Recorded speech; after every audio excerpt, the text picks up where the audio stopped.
In today's video, I'm going to teach you how to add USDT address in Whop. We'll move through the exact on-site flow so you can quickly access the USDT deposit details you need, with a few tips to keep everything smooth and error-free. Start by heading to Whop in your browser. Once the home page loads, look to the top right corner and click the profile icon. This opens a small menu that gives you quick access to your account controls. From here, choose Finance. This takes you to Whop's Finance area, where you can manage balances and payment methods tied to your account.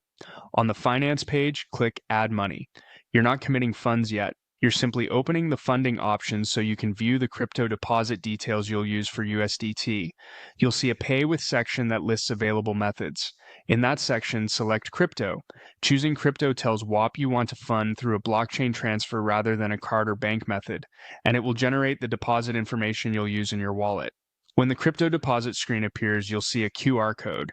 If you prefer a quick camera-based setup, scan the QR with your crypto wallet app to pull in the receiving address automatically. This helps reduce typing mistakes and is especially handy on mobile.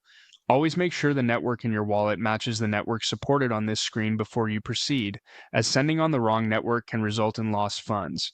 If you'd rather enter the address manually, you can also copy the address displayed on the page. Click to copy, then paste it into the recipient field in your wallet. Before you finalize anything in your wallet, double-check the first and last few characters of the address to confirm it matches exactly. That's it. You went to Whop, opened Finance, selected Add Money, chose Crypto, and used either the QR code or the copy option to get your USDT deposit address. Follow these steps each time you need the address, and you'll stay accurate and secure.